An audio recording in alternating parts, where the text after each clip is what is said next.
What's going on, guys? Hope everyone is doing amazing, having an awesome start to 2023. In this episode, I want to go through 5 lessons that I am taking from 2022 moving forward that I'm going to continue to work on. Now, these are lessons that are business, they're personal, they're life, like it's all one and the same, right? And the reason I want to do this episode is because I was journaling about it and doing my reflection on the previous year and all that good stuff, setting goals. But I realized that like we can set targets and we can set goals and we can have this grand master plan and have our annual kickoff meeting and get all fired up and everything. But if we're continuing to carry maybe the bad habits, or if we're continuing to do a lot of the same things we've always done the same way, and we're not learning from those things and improving, and if we're carrying that past baggage with us into the present and the future, then that's going to hold us back. That's going to be an anchor that is going to, drag along the ocean floor when we're trying to move along at 100 miles an hour or whatever the speed is, right? So let's get into it. Lesson number 1 is intention. Intention actually happens to be my word of the year for 2023. And being intentional is really, it's everything, right? Whether it's business, whether it's, being intentional about our goals that we have for our business, what type of business we want, being intentional about the types of relationships that we want with certain people in our lives. Maybe it's family, maybe it's a spouse, maybe it's kids. Being intentional about how we want to feel and how we want to spend our time and what we want our body to look like and the vacations that we want to take and all those different things. And the reason that this was a big lesson for me is because, like a lot of us, I'm really good at putting my head down and, drinking a lot of coffee, and just if something needs to get done, like I'm really good at like putting my head down and getting it done. I think that comes from my blue collar background, growing up in the construction industry and family biz since I was 14, just learning to like work hard in business, in sports, in school. Like I was never the most athletic. I was never the most, the naturally brightest kid, but I excelled at sports. I excelled in school. I excelled in pretty much every job I had except for one, because I worked hard, and that's my nature, right? But that can also be, that's a double-edged sword, because that can also be a limiting factor, because, we can work hard and put our head down, but if we don't pick our head up and zoom out once in a while and realize, like, understand where we're going, then maybe we're not being as intentional about, what we want, right? So for me, what that looked like in 2022, just getting down to examples, like, going to events, going to conferences as a company, as Contractor Dynamics, things that I was invited to speak at. I was kind of a yes man, and, I was saying yes to this, yes to that. Let's test out this event. I'm not sure about this event, but like, let's, give it a shot. Let's see, right? And that's part of business. That's part of life. Like we have to test things out. And I said yes to a lot of things, and I don't regret them. They're lessons learned. I have an abundance mindset. However, we need to temper that with reality. Moving forward, like I'm evaluating every opportunity with a lot more intention. So that could be an opportunity to speak at an event. That could be an opportunity to, hey, let's do a joint webinar, or an opportunity to like hop on a call, or an opportunity to take a day off to go, on a family trip, take a long weekend, or an opportunity to meet up with friends, or whatever that is. I'm evaluating those things, and I'm very clear on what's important to me, and I'm operating with extreme intention. And I think I know this applies to everyone, right? Like in the construction industry, it's so easy to say like, all right, well, I'm doing roofing. Like there's this opportunity to do solar, or there's this opportunity to add on siding, or whatever, opportunity to set up an office in a different location because there's an opportunity there, right? But there's always a cost to that opportunity. So if we're not intentional, like why would I want to add solar to my business, right? Why would I want to take on more remodeling projects? Why would I want to, hire this person? Why do I want to start a podcast? Why do I want to do more content? Like all that has to be like framed within the context of like what's important to you. What are your goals, right? So don't just do things because everyone else is doing things. Don't just do things because you've always done them a certain way, right? Do things because you're intentional and they fit a plan, they fit the mission, and you know what you want to be, what you want to do, you know what you want to have, be, do, have. Those are three important things to get clear on. And then everything should fit that. So understanding that everything I do, there is an opportunity cost of something that I'm foregoing or not doing because I'm doing this thing. So that's just helping me to just get super focused in 2023 because I have big goals and I want to achieve more and I want to work fewer hours. So in order to achieve more in less time, I need to be intentional about what I'm actually working on, right? So that's a big thing for me. Number 2 is focus. Okay, I talk a lot about this in my content, whether it's YouTube content or the podcast or my written content or Instagram, whatever it is. Focus is so important. It's something that, we never, conquer, right? We never conquer distraction. The world, our modern world, is designed to distract us. Okay. So, you might be watching this video or listening to this podcast, maybe as a way of procrastinating on something. Maybe it's, you just have listened to every episode. If that's you, awesome. If this is not something that's benefiting you right now, then please turn it off and go focus on something that you need to focus on, right? Don't just use this as, just do it because you're doing it. Right, have intention. Why am I choosing to tune into this content from Joe? Or this other content? What's the most valuable use of the next 20 minutes of my time right now? And let me focus on that, okay? And if we're not intentional about focusing on what we need to do, on what our goals are, and the daily actions that we need to focus on, then we're just gonna waste a whole lot of time and energy and opportunity, right? So focus for me looks like being intentional, okay? It looks like knowing what I want. It looks like planning out my quarters, planning out my months, planning out my weeks, planning out my days, and operating in my calendar. We can spend our entire week just operating our inboxes, right? There's always notifications. There's always other people's requests for our time and our energy, right? But if we want to achieve anything, we've got to operate in our calendar, not in our inbox. Our calendar is where our priorities are. Okay. And that's being selfish. Yes, because we have a mission and, ideally we have a mission that helps us to achieve something and helps others to achieve more as well. So we need to be selfish. We need to take care of ourselves. We need to do the work that we need to do. People are depending on us to focus. Okay. Our team is depending on us. My family is depending on me. My son is depending on me. My daughter is depending on me. Right. People are depending on you to focus and not get distracted. So think about that. And I often do, right? When I find myself mindlessly scrolling Facebook, which, hey, I'm human. I do, right? I do it more often than I'd like to admit. I try to catch myself and be like, is this doing a disservice? Is this beneficial? Is this doing a service to my family, to my team? Or can I be doing something more productive, right?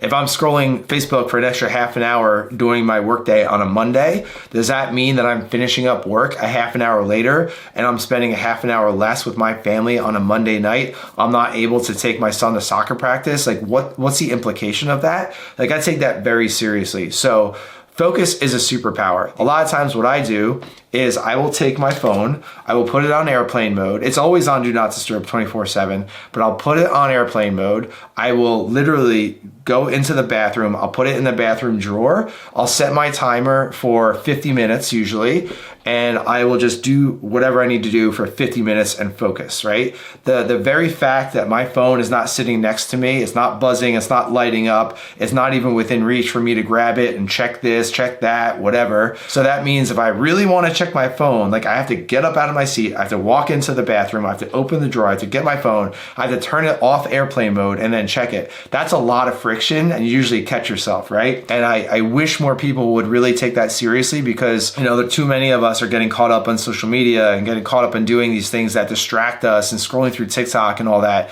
Even when you're working out, work out. Don't sit there and scroll TikTok, between every set. That's not doing your fitness, your body, your mind, a good service, right? So focus, I believe, is a superpower. It's something that I am focusing every day, and it's something I'm carrying into 2023. And there's endless opportunities, right? So we need to be intentional about focusing on the things that we want to be, do, and have. So these things all go together. Number three is delegate. I mentioned before that I want to achieve more this year. I want to grow our company. I want to do a few different things. We have vacations planned as a family. I want to achieve more in working fewer hours. In 2022, we at Contractor Dynamics, we implemented EOS pretty seriously. I wouldn't say 100% quite yet, but we're getting there. It's a progress for sure. For those of you who don't know, Entrepreneurial Operating System, it's the foundational system for running a business that's outlined in the book Traction, and there's a whole series of 7 books. That's been transformational for our business. I can go through that in a different episode, but one of the things that I've learned from there, and one of my good friends and one of my team members, Benny Fisher, has really helped me with as far as like a peer mentor type role, is delegating and elevating. Again, coming from growing up in contracting, getting really good at doing work, like that's my default, to the point where I feel bad delegating things to people on my team that I'm paying to do things. Like I feel bad giving those things away to people. And one of the reasons is, there's some things that we love to do as individuals, whatever your position is, there's certain things that we love and there's certain things that we really don't like or maybe even hate to do, right? And so some of the things that I don't like or hate to do, I think to myself, like, well, if I don't like to do them, like, why would anyone else like to do that? But the reality of our world is that everyone's different, right? So the things that I might hate doing are things that other people love doing. So we need to focus on the things that only we can do in our business that, again, are tied into, back to intention, what do we want, okay? We need to focus on those things and delegate the rest. And this is something that, man, I'm really like gripping onto. I know it, I'm aware of it. I need to force myself to delegate. And what that means to me is I'm open and transparent with our team. I'll say to Elizabeth or to Benny, I'll say, hey guys, like I know that I have a natural tendency to hold on to these things and not share these things with you or not delegate these things. That's just my nature. So please, if you see me doing that, call me out on it and be like, Joe, you should not be doing that. Like I appreciate your effort, but you should not be doing that. The company needs you to do this other thing and not this thing, right? So don't try to do it on your own. Enlist the help of your team. Maybe it's your family, maybe it's just one other person that's gonna hold you accountable.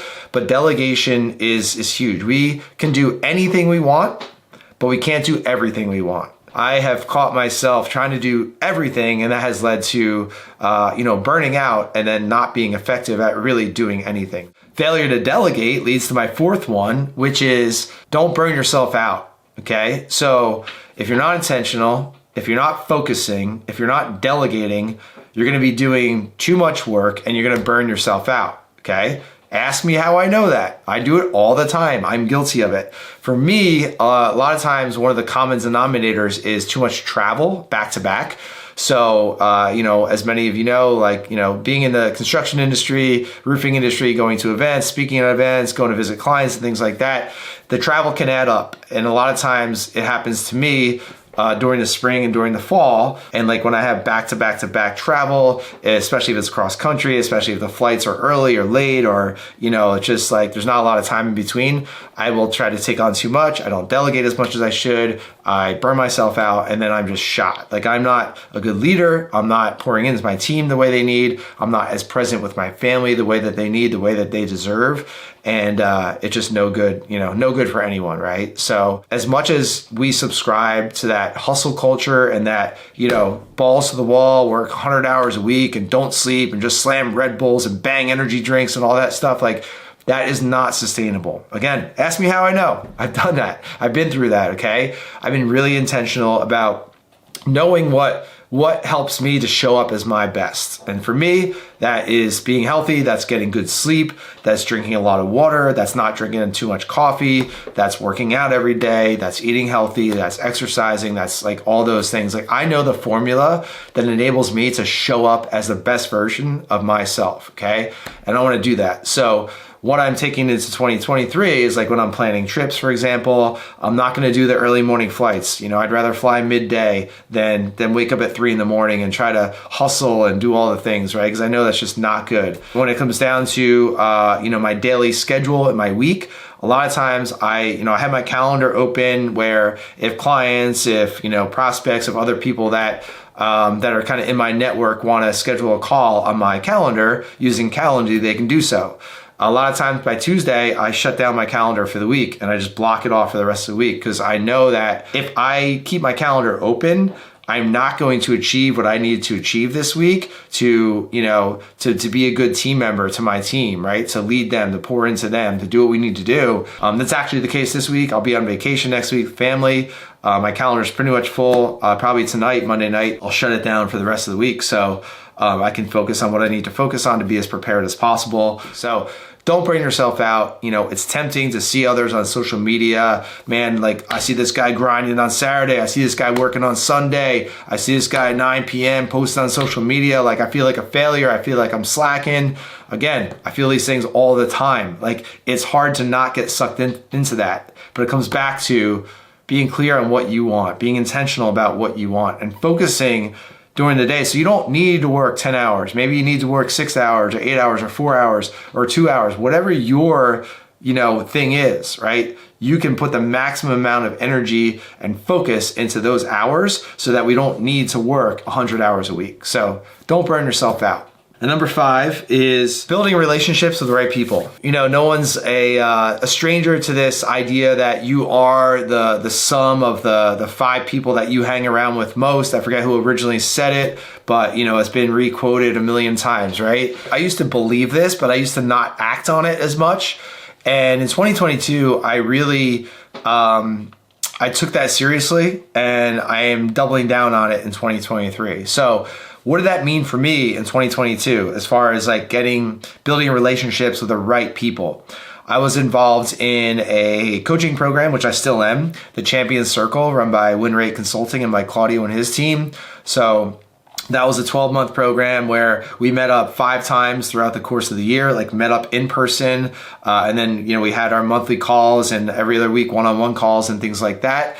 That was a way for me to intentionally, like literally, get on an airplane and go fly to Charlotte or Florida or wherever to meet up with a group of like-minded people that I built relationships with now that I can call, pretty good friends. I can message them at any hour. There are people that are there for me. There are people that get me, other business owners, other entrepreneurs, other leaders trying to achieve great things in their personal lives and their business lives, whatever it might be. On top of that, just being really intentional about the guys that, usually the guys that I want to, build relationships with. If it's, taking the conversation from the DMs to, phone calls, to meeting up in person, to making plans to meet up in person, because we don't make plans, it's just not going to happen. I did that with my Impact Syndicate Mastermind that I started last February, about a year ago. It's a mastermind of, like-minded leaders who are looking to be more intentional, to focus more, to be more energetic for their families, to build great businesses, build great careers, focus on their leadership, get clarity on what they want. And so we meet every 2 weeks, and we go over these things and topics and have discussions and be open and vulnerable and transparent. And that's something that has really benefited me, and I think has benefited others too, by me being vulnerable and transparent and just understanding like who's in my inner circle, who gets my energy, who gets my time, and that sort of thing. So that's been huge. If you don't have that circle, then be intentional about building that. Okay, it's not going to happen naturally. Like it's not going to be that you're going to meet those people at the gym at the exact time that you go to the gym every day, or that might not be in your company, right? It might be other people. If you're a business owner, I have my inner circle of business owner friends that I go to when I need to make decisions. I know who I'm going to call. I got a few guys. I'm going to call them up and say, hey, I have this problem. I have this challenge. Let's meet up. They're local. Let's meet up for coffee, whatever it might be. I have my inner circle. I have that inner circle, with fitness too, where we challenge one another to, different goals. Like one of my good friends signed up for an Ironman triathlon in July in Lake Placid. So I'm like, all right, well, maybe I don't need to do that, but maybe I need to, that's going to push me to sign up for something else and, challenge myself even further, right? Iron sharpens iron. One of my favorite proverbs. So get around people that are going to challenge you. Get around people that you can open up to and be vulnerable with. Craig Rochelle says that we impress one another with our strengths and we connect with our vulnerabilities. And man, that is so true. Even on this, on this podcast, on this YouTube video, like I still have kind of a wall up. Like I'm not gonna, be fully transparent and air all of my feelings and everything like that. It's just kind of my decision. But like with my inner circle, I open up, and it's amazing, how you can help one another, how other people can help you. So really be intentional about that. You might not have people in your local area. Maybe it's an online mastermind group. Maybe it's something that you're, getting in a car or getting on a plane to go travel to meet up with those people. Like, to me, it gives me energy. That's what energizes me, like getting around like-minded people. And I hope that, me being a part of those things, I'm able to pour into others and give them energy as well. It's not all about receiving, it's about giving, and it's about that collaborative relationship. So I'm going to be more intentional about that moving into 2023 and beyond. And these are all works in progress, but just, things that I've taken from 2022 that I'm going to be more focused on in 2023. Cool? So just to recap, number 1, be intentional. Number 2, focus. Number 3, delegate. Number 4, don't burn yourself out. And number 5, be intentional about the people that you are investing time with, okay? Invest time, don't spend it. So that's what I got from my top 5 lessons from 2022. Again, business, personal life, family, like it's all one and the same, right? It's all intertwined. And I'd love to hear from you if this was valuable. I'd love to hear from you what your top lessons were, or, 1 or 2 lessons that you're taking from 2022 and bringing into 2023. So feel free to comment below if you're watching on YouTube, or if you're listening to this as a podcast episode, shoot me a DM on Instagram at Hey Joseph Hughes. Shoot me a DM. Let's have a conversation. Love to get to know you. Love to help you out if there's any way I can help, or just, let's build a relationship, right? Let's be intentional about building those relationships. So that's my first call to action, is let me know what's been impactful for you and what your lessons are. And number 2, if you have not done something like this, I encourage you to do it, right? Reflect back on your year. I like to grab, the notebook and pen when I'm writing. There's scientific, studies that have been done that prove that when you're writing, you're activating different brain chemicals kinesthetically, and the ideas are gonna flow better than if you're typing things out or, typing in the notes on your phone. So I like to write with a pen and paper. It really helps the ideas to flow. So if you haven't done anything like that, reflect on your year, and then, take some of those lessons and be intentional about bringing them into the new year, so that we can, adjust our daily actions. New Year's resolutions, whatever, that's a whole other topic, but like, I'm all about what can I do on a daily basis that's gonna get me closer to who I wanna be, what I wanna do, and what I wanna have. So hope that's valuable for you guys. And I look forward to an amazing 2023, getting to connect and meet up with so many of you. And hopefully we can have an impact on one another. Go be great. Talk to you soon.